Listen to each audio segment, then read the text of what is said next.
आदाब। KP news 24/7 में आपका स्वागत है। मैं हूं मुस्तफा आदिल। आइए सबसे पहले देखते हैं मुख्य समाचार। दक्षिणी राज्यों के साथ अन्याय अलग राष्ट्र की मांग को मजबूर कर सकता है, कांग्रेस सांसद डीके सुरेश ने कही ये बात। कांग्रेस सांसद डीके सुरेश के अलग देश वाले बयान पर बवाल, डीके शिव कुमार ने किया भाई का बचाव। दिल्ली में आज आप का विरोध प्रदर्शन, भारी संख्या में पुलिस अर्धबलों की तैनाती। झारखंड को मिल गया नया मुख्यमंत्री, आज चंपई सोरेन ने राजभवन में ली मुख्यमंत्री पद की शपथ। दिल्ली में आरके पुरम स्थित डीपीएस स्कूल को मिली बम ब्लास्ट की धमकी, पुलिस मौके पर मौजूद।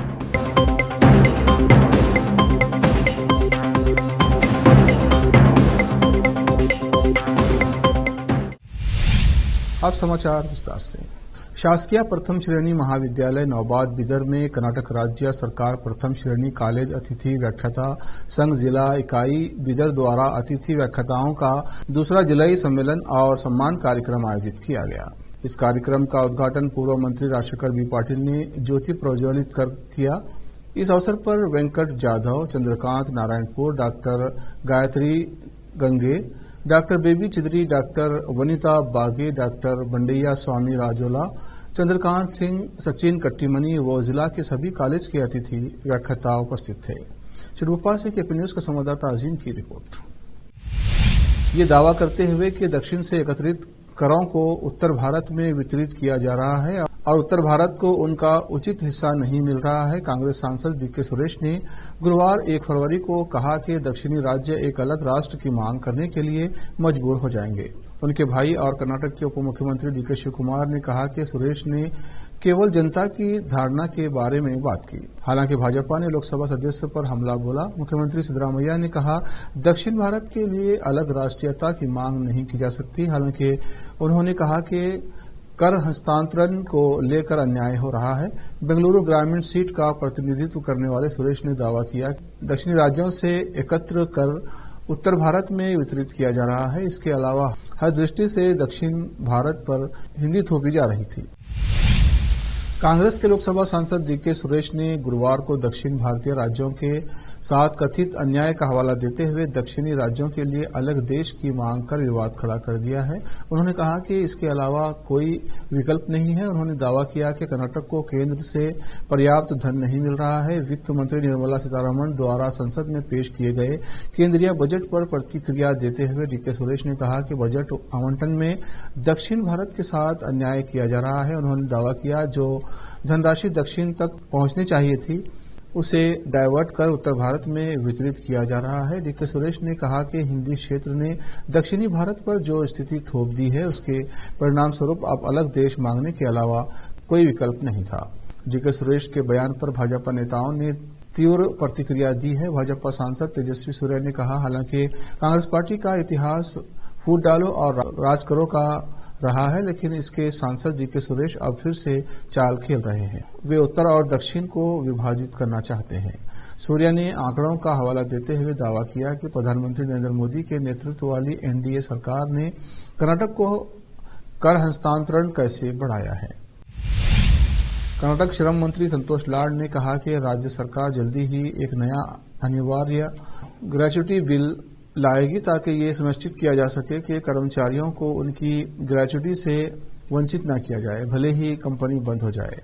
लाड गुरुवार को अपने एमजी रोड कार्यालय में प्रजावाणी और डेक्कन हेरल्ड द्वारा आयोजित समाचार पत्र वितरकों के लिए ई श्रम पंजीकरण अभियान में बोल रहे थे।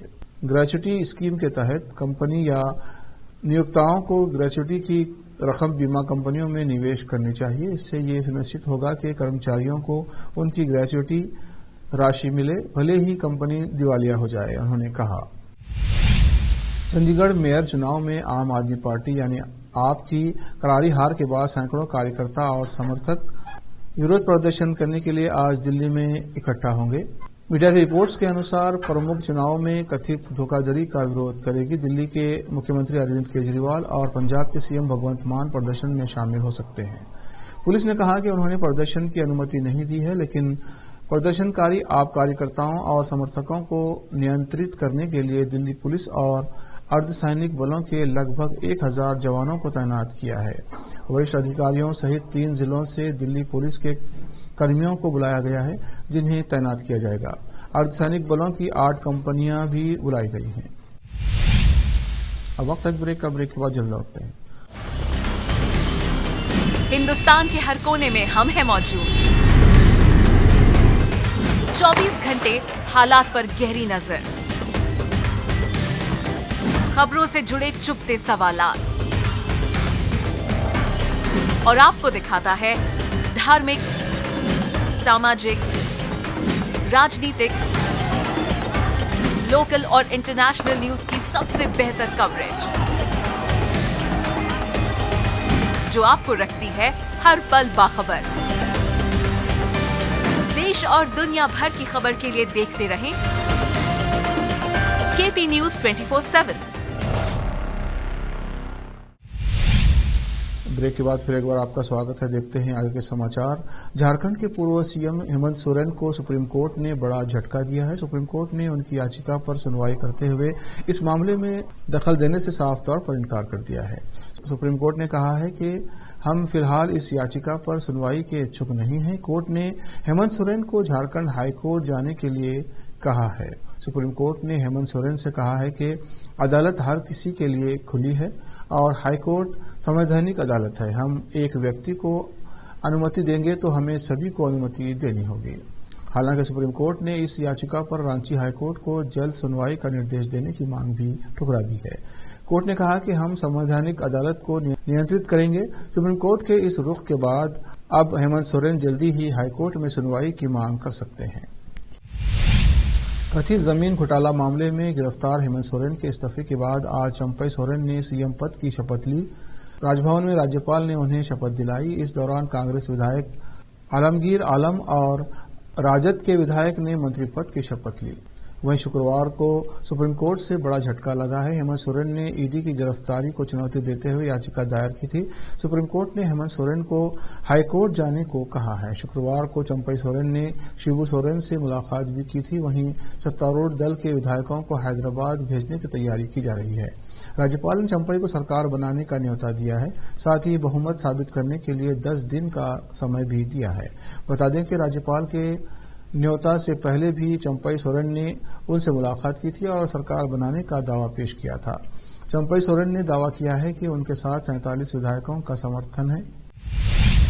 डीपीएस आरके पुरम स्कूल में ब्लास्ट करने को लेकर एक मेल स्कूल के प्रिंसिपल को भेजा गया है। स्कूल के प्रिंसिपल ने इस तरह का मेल मिलने की सूचना दिल्ली पुलिस को दी है।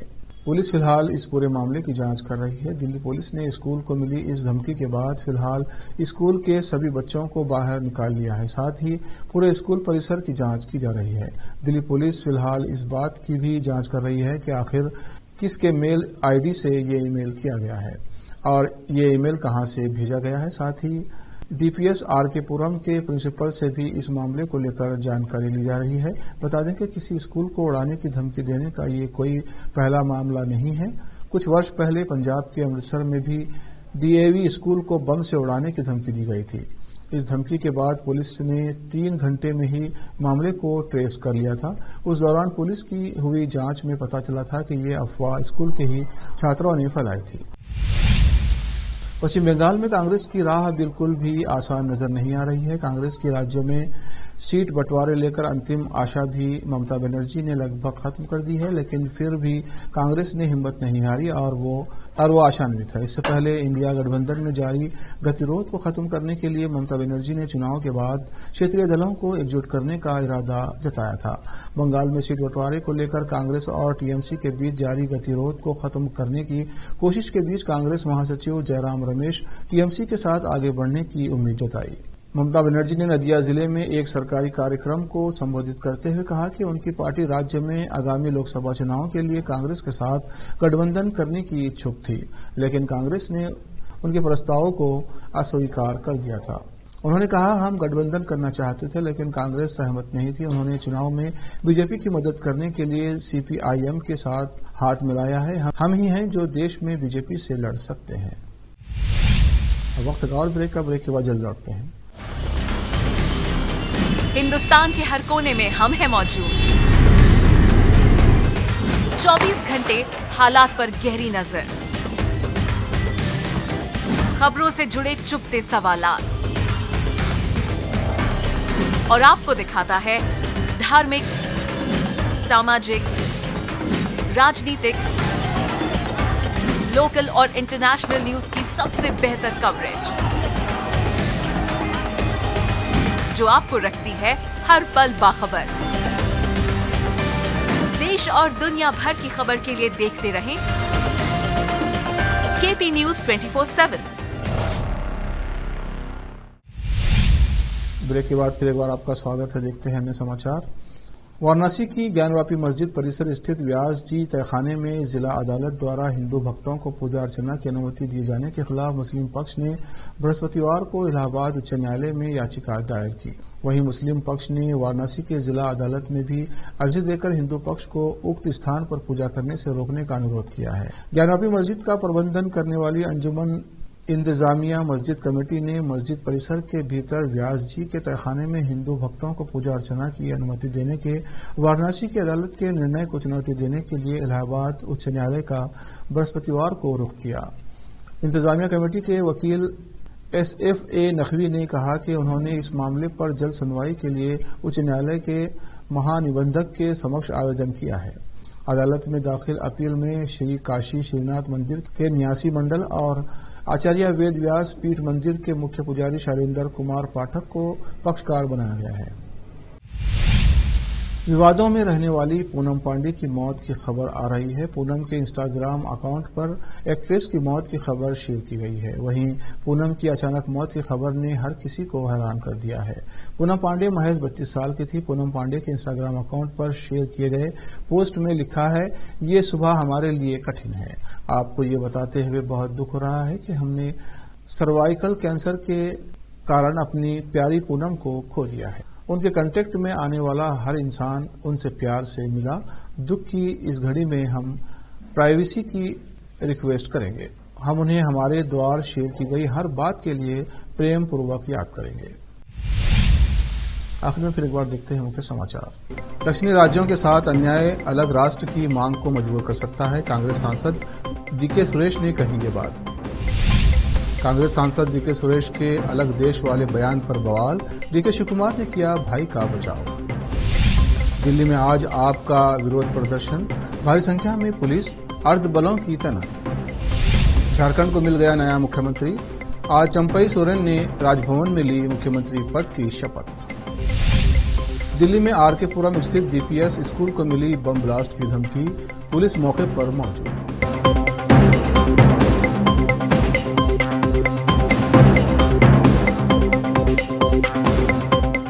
केपी न्यूज में इतना ही। देश प्रदेश के समाचारों के लिए देखते रहिए केपी न्यूज 24/7।